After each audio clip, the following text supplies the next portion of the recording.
Today, we are stepping back in time to discuss a film whose title sparked a very modern kind of legal drama.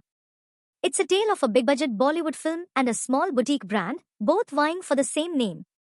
This is the story of Bombay Velvet, the movie, and a trademark dispute that was settled outside of a courtroom. Welcome back to Entertainment and IPR Uncovered, the show that dissects the legal drama behind the silver screen. The Name Game. In 2015, director Anurag Kashyap's ambitious period piece, Bombay Velvet, was one of the most talked about films in Bollywood. The film was an epic crime drama based on a historical account of the city's transformation. However, before it hit the screens, it hit a legal roadblock. A Delhi-based lifestyle and clothing boutique had been operating under the name Bombay Velvet for years. The boutique filed a complaint, alleging that the film's title infringed on their existing trademark and brand reputation. The boutique's argument was straightforward: they had built a brand identity and a loyal customer base under the Bombay Velvet name. They claimed that the film's use of the same name would cause confusion among consumers. The producers of the film, Phantom Films, argued that the title was a reference to the historical context of the film and was distinct from the boutique's business. They asserted that a film and a clothing brand operate in completely different commercial spheres, and therefore, there was no likelihood of confusion. IPR Insights: the importance of uniqueness. This case is a classic example of a trademark infringement dispute. A trademark is designed to protect a brand's identity and prevent other entities from using a similar mark in a way that would confuse the public.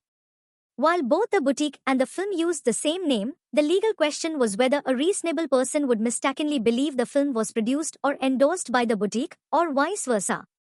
This is where the concept of likelihood of confusion becomes so important. A court would consider several factors, including the nature of the goods or services, the target audience, the geographical reach, and the visual or phonetic similarity of the marks. For Phantom Films, the challenge was to prove that a movie title is not in the same class of goods as a clothing boutique's brand. For the boutique, the challenge was to argue that their brand's reputation was so strong that it extended beyond their specific industry and into the public consciousness, creating an association with any use of the name. The verdict: a friendly resolution. Unlike some of our previous cases that ended in a dramatic court ruling, this dispute was resolved much more quietly. The producers of the film and the owners of the boutique amicably settled the matter out of court. The exact terms of the settlement were not made public, but it's widely believed that the film's producers paid a sum to the boutique for the right to use the title. This resolution highlights a common and often preferred path in intellectual property disputes in the entertainment industry. Legal battles are expensive, time-consuming, and can generate negative publicity. By settling amicably, both parties were able to avoid a lengthy court case. The producers could proceed with their film's release without delay, and the boutique was compensated for the use of its brand name.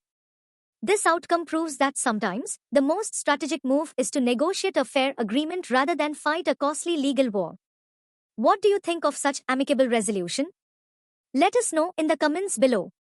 If you want more fascinating tales from the world of intellectual property, don't forget to like this video, subscribe to the channel, and hit that notification bell. We'll see you next time on Entertainment and IP Uncovered.